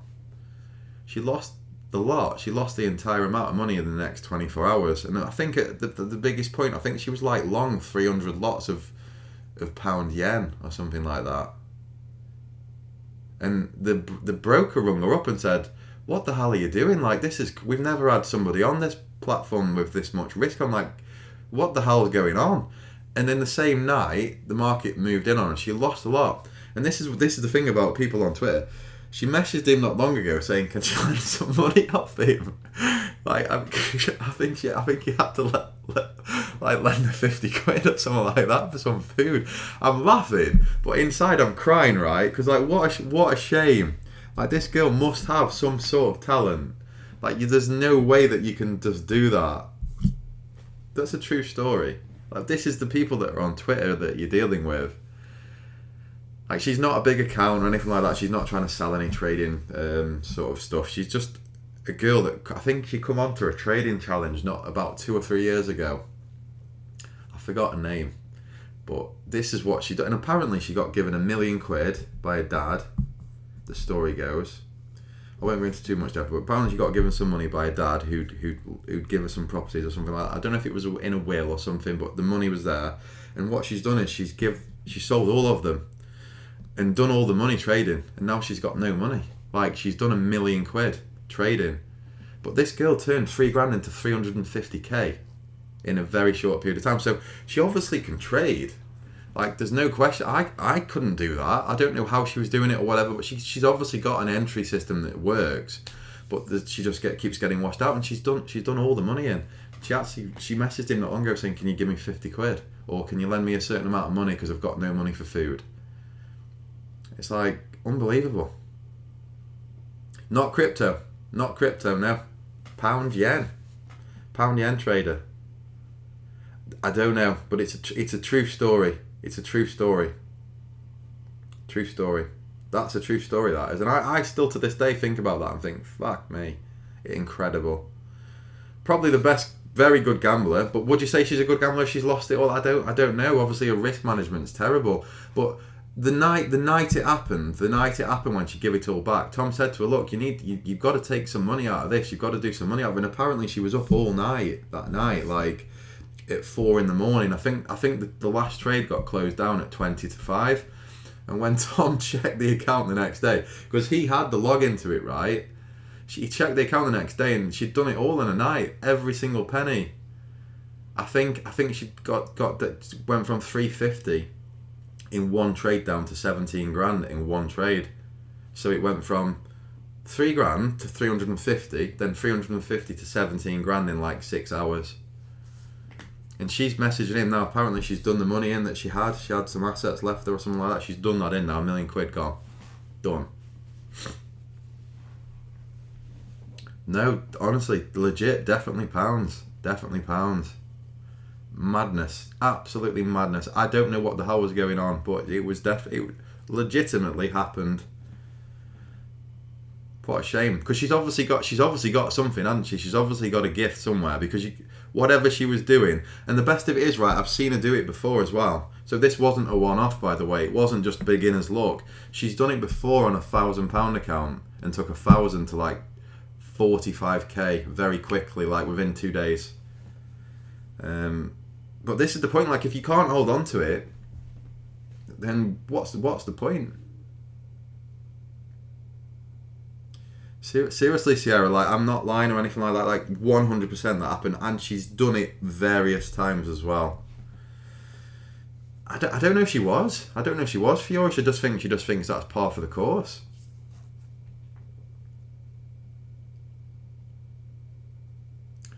But she's obviously very, very good at what she does with her entries and how she sort of builds the account, but then gets to a point where she just gets wiped out.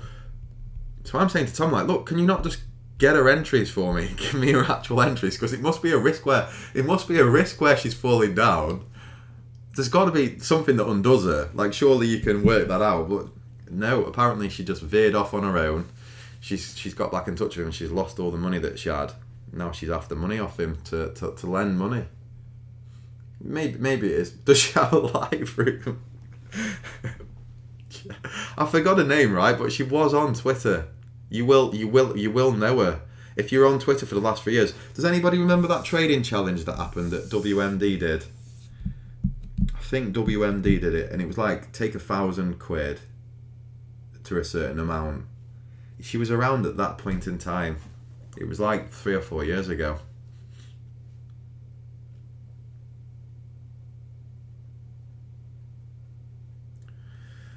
I don't know about this Dax. It's not giving me an entry, guys. It's just ridiculous again. It's just pissing me off every day.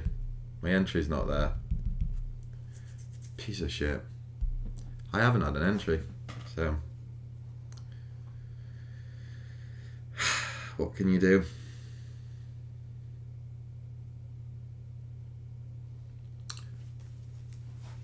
Seems to be how it's going at the moment with my strategy. This is the thing, though. Too rigid. What can you do? I don't know. I did think at this candle, though, it was going to come back in, so you got to be honest. I don't think I would have been on this if it was discretionary anyway, because I thought this here was going to, this close back into balance with this 5-minute candle. That would have put me off getting long, probably, so I can't claim that I would have made any money discretionary, really. Just haven't had an entry. Hopefully, Liam. I'm hoping for you, pal. Good lad.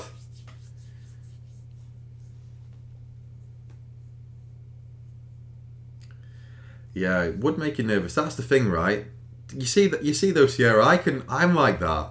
This is why I'm so rigid, because I can be loose like that and can be up and down vastly, very quick. But I've said to you before, like, I didn't ever know I was making any money on the days where I'd lose money. Like, it's all good on the days when you make money. Trading's great on the days that you make money, but on the days that I would lose money, I would feel like I could unwind very quickly. That's the girl. That's the girl, Sanj. That's the name. That is the girl. That's her. You've got it. That's the girl. That's the name. That's her.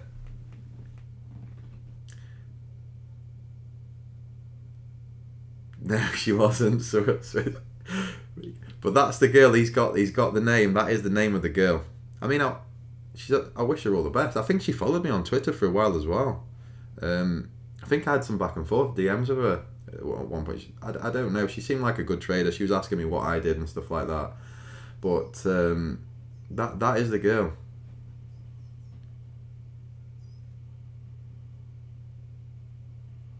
Seemed like a good trader, to be fair. But she smashed that challenge. She smashed the challenge. I think in like 3 or 4 days, she was like, she'd blown everybody out of the water. She was just like way up. I think she was Sonics. I think she was actually on Twitter with her name on Twitter. To be fair, she wasn't hiding her name on Twitter or anything. I think she probably still is on there, Sonics. Like I wouldn't say that it's like bad if anybody said like mentioned like my name Markeith Meller on YouTube or anything, because I have it on Twitter. That a Twitter follower was a Twitter name was her name. I don't know if that's a proper name, Sonics. To be fair, that might be a different name. Like it might be that I'm called like Michael Johnson and my name on Twitter is like Markeith Meller. So I don't know if you know what I mean. But like I think like she had quite a following on Twitter for a bit as well. So using that name, so I don't think it's too bad that we're using the name basically. Sonics. No longer active, right? So she's no longer active then. But that is the trader. Now I've never met her. I don't know if that is a name or whatever. I don't know. Who knows? But that's what she did. They were her trading results, and that is what she did. The trading account that happened, she just blew it out of the water. I think she was like 1,800% up in 4 days or something. Just ridiculous, like crazy. And she was a pound yen trader, just GBP JPY.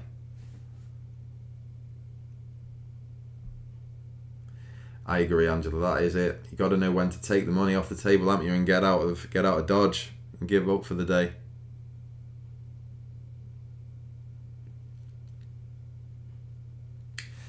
Yeah. I hope so, Sonics. Anyway, I hope I haven't upset anybody or anything by saying it out, but I don't think it will be a problem. I don't think anyway. Yeah, Mark Wogan. Is Mark Wogan your real name, Mark? My name is my real name on there. My name is my real name on there.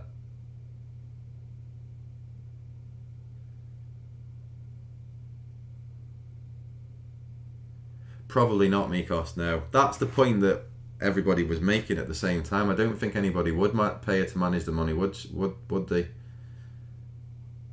Yeah, exactly. Because it doesn't matter how much you make, really, does it? If you're gonna zero everything. I don't know. Sierra, I would love to find out her entry technique, right? I would love that so much. I would pay to see like what she's doing for her entries. I don't, is she like an unpolished gem or like a diamond that's like unpolished that needs a risk manager next door to her, and she could do absolutely amazing things? I don't know. Mikos could probably answer that better than me. Whether you could control it, I don't know. But her actual entries, yeah, she was just trading pound yen, just pound yen. That's all she did, pound yen. That is it. And she would be like massive amount of huge amount of contracts on the smallest move on the chart you've ever seen. Like someone playing roulette and just stacking chips on like the whole chips on one switch. It's just if you win it and you hit the jackpot, then. So that's your real name, is it, Mark? This is my real name too.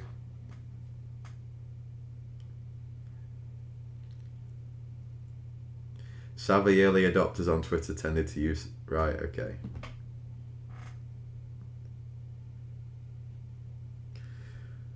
Right, Aaron makes a point that if your friends think you're trading as gambling, you have to use a different name. Oh God, is that what we're known as between friends and family? A bunch of degenerate trading gamblers.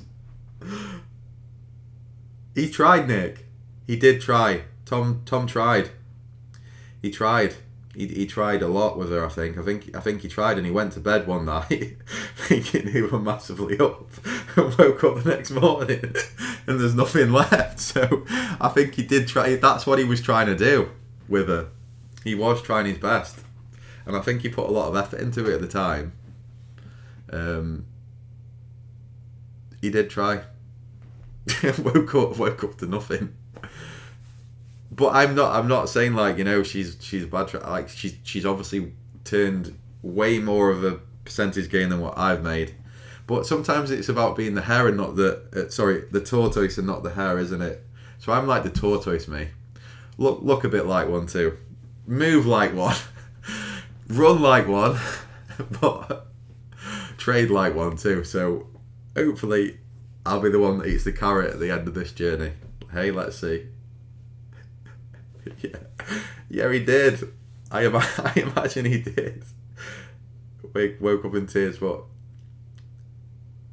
I hope he doesn't mind me telling this story either, because he didn't say that it couldn't. We were actually laughing about it. I think he's told other people. So she would. Yeah, why did she not withdraw it and buy 6 HMOs in Stoke? Exactly. I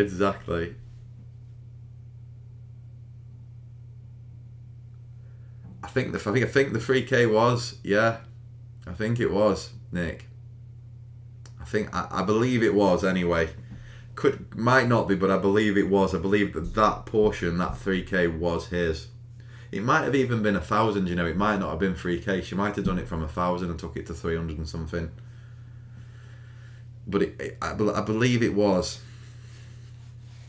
He's done that with a few people, Tom has. He's backed a few people on the quiet, and they all haven't done very well. I know because he's told me. He does that quite a bit with people if they go to him and they say like, oh, I can't trade, or I can trade. Sorry, I've been doing okay. He will back them. He won't back them with I'm not saying he's giving them 50K or 200 grand or anything like that. He's giving them 3 or 4K or 5K and saying, right, okay, show me what you can do. And I don't think many of them that have done it with them have succeeded. There was one trader who was really big on Twitter. Dead interesting. I won't say a Twitter name because I think this is her name, and I think she is still on Twitter. This girl is not like the one that we just discussed. She's still on there, and she's doing something else now with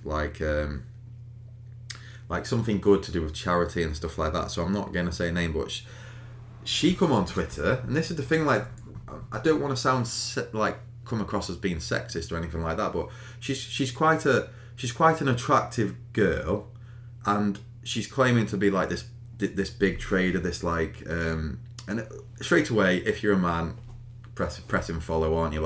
Who's this girl? Who's this trader? Who on a picture she looks quite glamorous and stuff like that, and she got a lot of followers dead quickly, and she was putting trade ideas out there and stuff like that, and I think she traded at a bank as well. I'm sure she'd got that in her bio. She traded at a bank, a decent bank, in the city. I forgot, JP Morgan, something like that.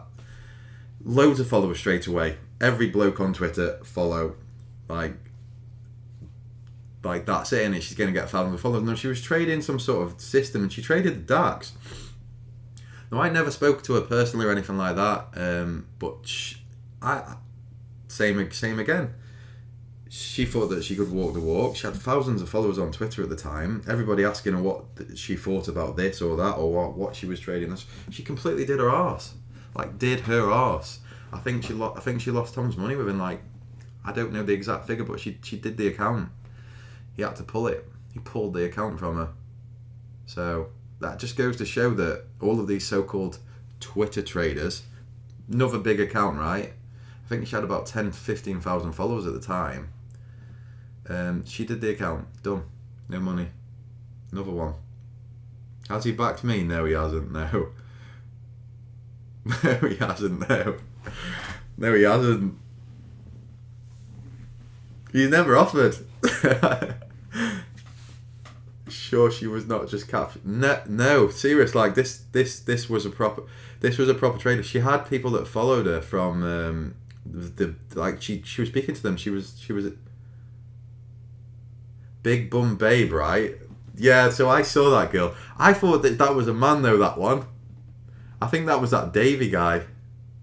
No, it wasn't. No, that wasn't the same person. That was another person, Mark. There's so many of them about, but that wasn't Big Bum Baby who I've just been talking to about with Tom either. That was another girl. You just this is my point is right. You've just got to be very careful about who you believe is always winning on Twitter, because they're not. The percentages of how many winning traders out there will tell you that they're not right. It would be statistically impossible that every Twitter trader who had, a big account on Twitter was profitable. It's just impossible. Oh, nice one, Liam. Thanks for stopping in.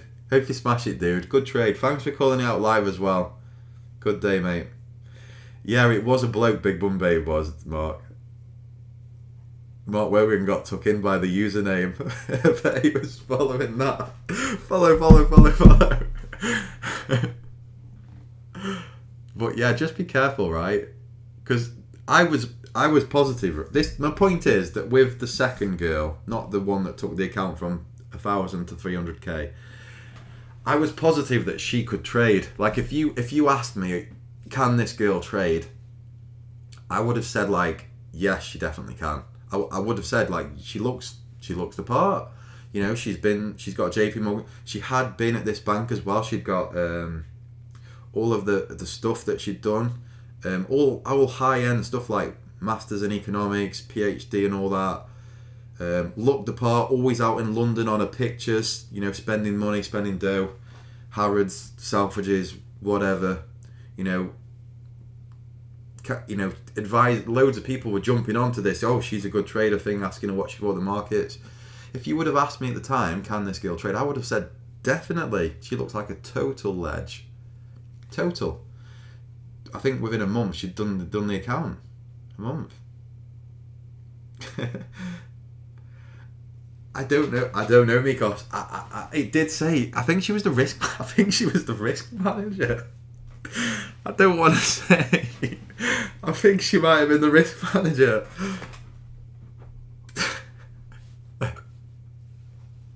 That's Twitter for you. Now, whether she was or not, I don't know.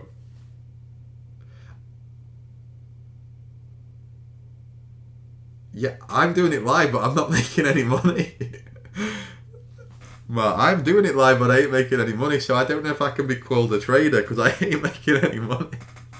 I'm like that one-armed swimmer that just keeps on going round in circles. Can he call himself a swimmer at the end of the day? Is he an Olympic professional swimmer? No, he's not. He's just going round in circles. We'll see, though. We'll see.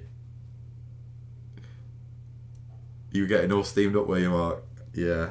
That's the thing, though. So just be careful, guys. Seriously, be careful out there, because it's all very cloak and mirrors, isn't it? Twitter. Yes, that's the one, Wayne. That's the one. Don't want to call it outright, but that's the girl. Let's mention no names, Wayne.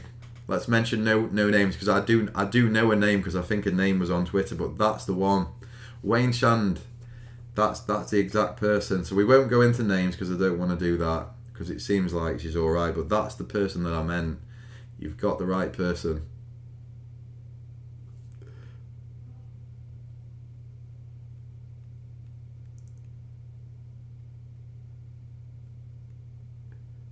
Yeah, that's it. But it's one of them. Everybody can listen. Anybody can fail at this. I'm not superior than anybody, and I could fail at this week or next week, right? So I'm not trying to be a dick or say, oh, they've done this or they've done that. I'm just saying that what goes on Twitter with people claiming that they're the oracle of trading and they can do this and they're doing that, just don't believe that hype, because it's all way different once people get behind that account and get behind that sim. A lot of people send it to zero, and they look the part, they look like they can walk the walk and talk the talk on Twitter, and then when it comes down to actually dealing with real risk, even though it was only a small account, they still send it to zero. So that's what I'm getting from it. I'm not trying to beat somebody down who's failed, because we all fail at this and it sucks. But if you're claiming to be the oracle and having all this in your bank, then if you do send something to zero, then but what happens is they just walk off into the night. They're not seen again. You just don't see them again. So if you don't see me again after this video, you know what I've done. If I'm just mysteriously gone off YouTube and Twitter, I've done my arse, right? Because that's what happens, though. But I think she might have had a room. I think she was advising people how to trade. It was £60 a month and all that.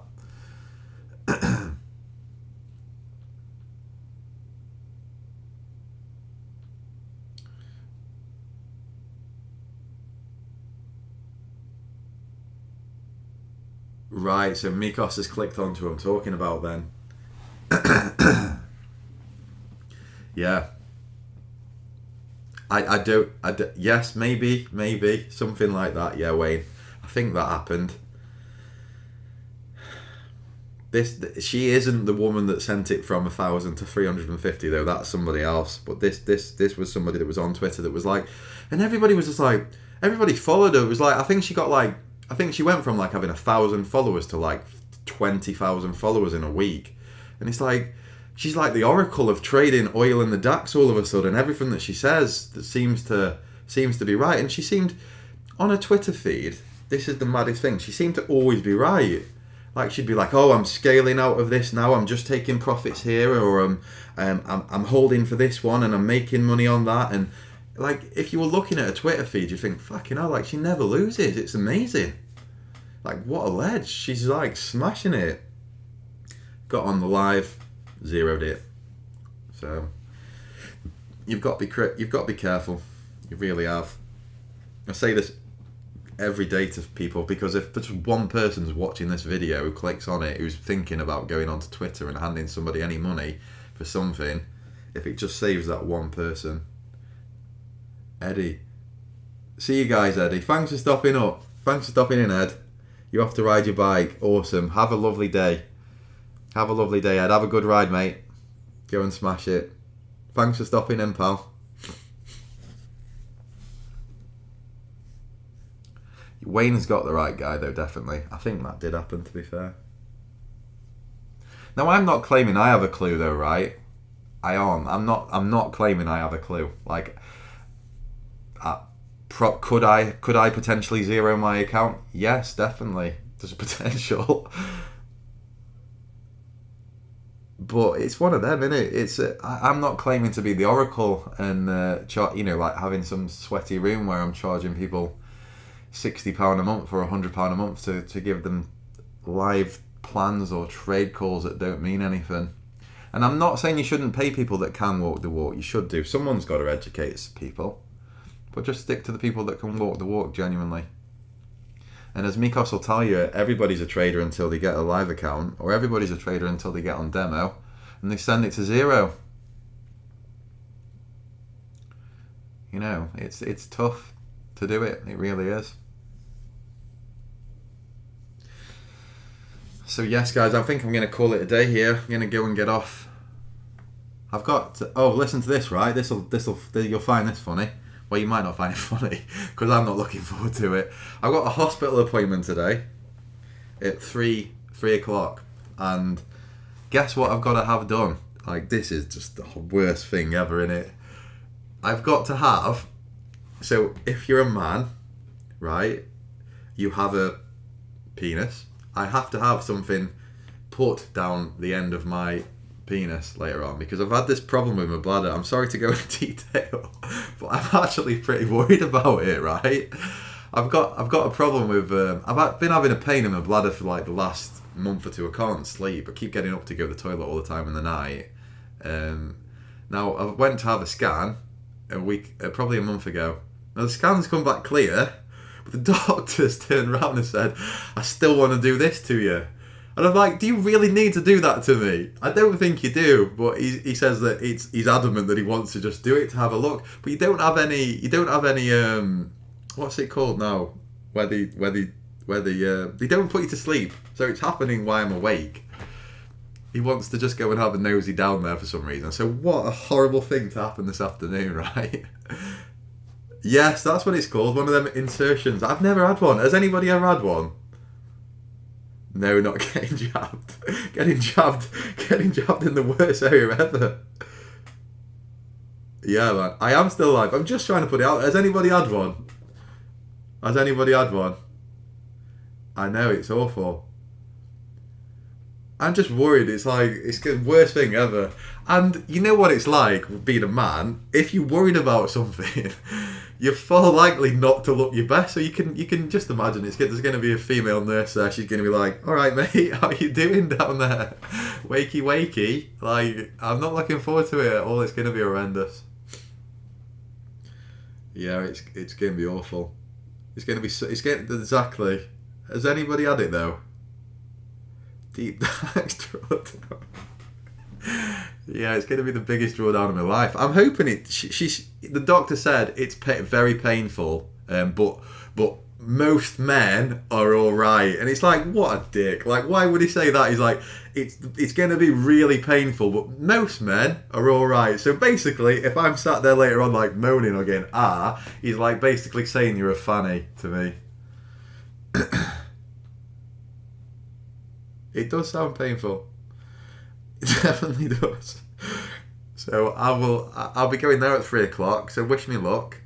Hopefully it'll be sharp and short and not as painful as they say it is. But it is what it is. I've just got to go and get it done. I don't even think I need it though, because obviously my scan's come back fine. So what's he hoping to find?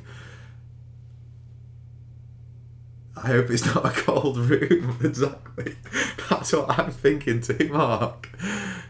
That's exactly what I'm thinking, but it's going to happen. I've got to go and do it at 3. So, and you can bet your arse what's going to happen, right? The DAX is going to mess around all day. When's it going to make its move? 3:05. I can guarantee that's when it's going to happen. It's going to go at 3:05.